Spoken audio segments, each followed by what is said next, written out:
안녕하세요. 오늘은 모텔 창업을 준비하시는 분들이라면 무조건 궁금해 하실 수밖에 없는 이야기, 바로 30객실 기준 모텔 인테리어 비용에 대해 좀 더 심도 있고 현실적으로 이야기해 보려고 합니다.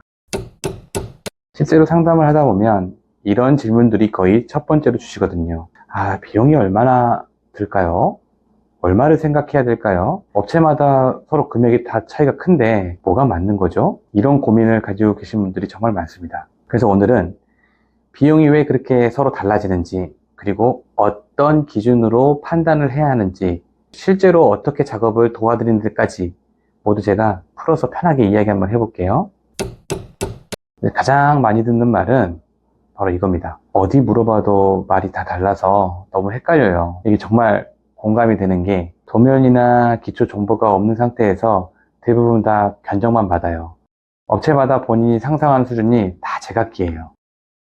누군가는 최소 옵션으로 계산해드리고, 누군가는 중3급 기준으로 계산하고, 누군가는 아예 그냥 최고급형으로 잡아버리기도 하니까 객실 30개 기준인데도 천차만별이 되는 거죠. 또 하나는 무슨 공간이 필요한지 모르겠어요. 이 얘기도 정말 많이 이제 듣는 부분인데요. 처음 창업하시는 분들은 건물의 구조, 그 다음에 건물의 설비, 소방, 욕실 등을 체크할 게 너무 많고, 이 건축 용어 자체가 굉장히 어렵습니다. 그렇기 때문에 뭐가 필수인지, 뭐가 선택인지 판단하기가 어렵죠. 그래서 오늘 영상을 보시면 전체적인 기준을 잡고 가실 수 있을 거예요. 오늘 가장 궁금해 하실 파트부터 정확히 말씀을 드려볼게요. 30개 객실 기준, 객실 마감 공사, 욕실 공사, 공용부 공사, 설비, 전기, 소방, 그리고 가구하고 비품, 이제 블라인더 이런 것까지 합쳐서 보통 한 4.5억에서 6.5억 선에서 많이 결정이 됩니다. 물론 이 범위 안에서도 이제 건물의 상태, 그다음에 건물의 높이, 그다음에 구조 변경 여부, 그리고 욕실의 개조 난이도, 그리고 마지막으로 이제 어떤 컨셉으로 갈지, 그런 거에 따라 금액이 많이 변동이 됩니다. 예를 들어 구조 변경이 거의 없이 마감만 새로 한다면 훨씬 금액이 낮게 잡힙니다. 욕실을 전체 철거하고 새로 만들거나 전기 증설이 생기거나 기계 설비가 변경이 들어가면 당연히 비용이 올라가겠죠. 그래서 우리가 이 금액은 보편적인 기준선이고, 실제 판단은 현장 상태에 따라서 많이 조정이 됩니다. 그렇다면 왜 업체마다 금액이 다를까? 라는 거는 견적이 업체마다 크게 차이 나는 이유가 딱 제가 말씀드렸던 하나입니다.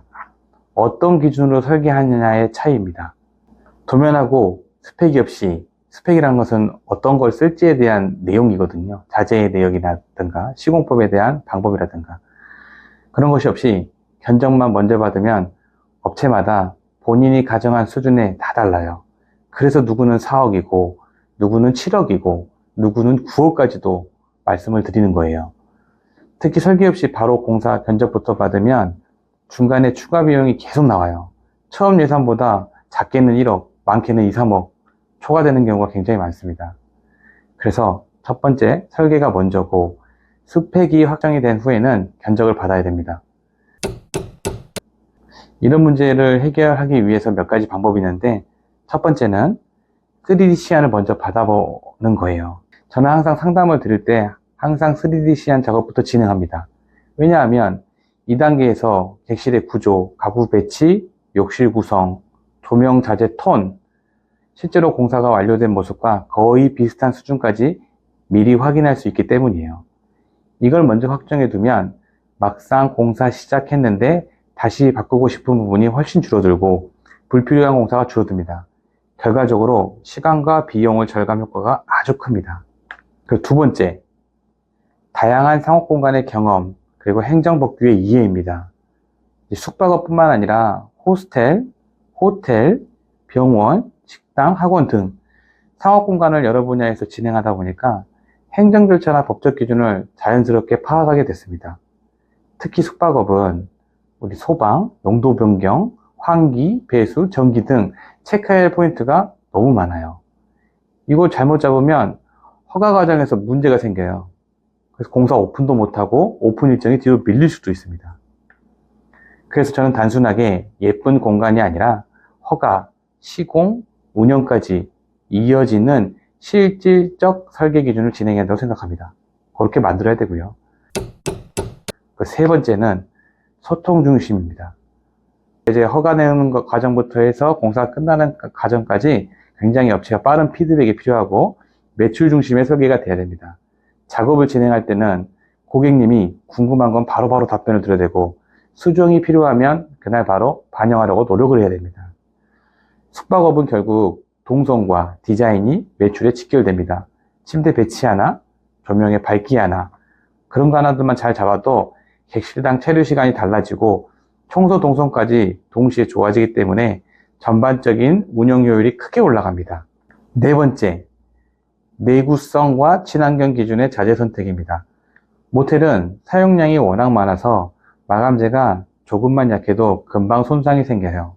그래서 저는 내구성이 좋은 자재 중심으로 추천을 드리고 가능하면 친환경 인증 자재를 사용해서 운영 중 유지 보수 부담을 최대한 줄이는 방향으로 설계를 합니다. 얼마 전에 진행한 28개 객실의 프로젝트에서도 처음 주신 구조를 검토해 보니 동선이 너무 불편한 구간이 많았고 쓸데없이 비용이 들어가는 부분이 많았어요. 그래서 처음부터 설계를 다시 잡아드리면서 불편한 요소들을 정리하고 욕실 동선과 벽체 구조를 재배치했더니 전체 공사비에서 약 1억 정도 절감이 가능했었습니다. 이처럼 설계 단계에서 방향을 제대로 잡아드리면 전체 비용이 훨씬 안정적으로 관리가 됩니다. 모텔 창업은 처음 시작이 가장 어렵습니다. 정보도 너무 많고요. 유튜브, 인터넷에서 말하는 기준도 모두 다 달라서 어떻게 맞는 건지 판단하기가 쉽지 않죠. 그래서 지금 고민하고 계신 분들은 너무 복잡하게 생각하지 마시고 딱 세 가지만 알려주시면 됩니다. 첫 번째, 객실 수. 두 번째, 건물 구조. 세 번째, 원하시는 전체 컨셉트. 이 세 가지 정보만 있으면 제가 바로 3D 시안과 함께 가장 현실적인 비용 구조를 알려드릴 수가 있습니다. 오늘 제가 영상을 찍었는데요. 이 영상이 도움이 되고 이 영상에 정보 가치가 있다면 다른 영상도 많이 좋아요와 구독을 부탁드릴게요. 추가로 궁금한 내용 있으시면 댓글이나 상담 문의로 남겨주시면 됩니다. 오늘도 시청해주셔서 감사합니다.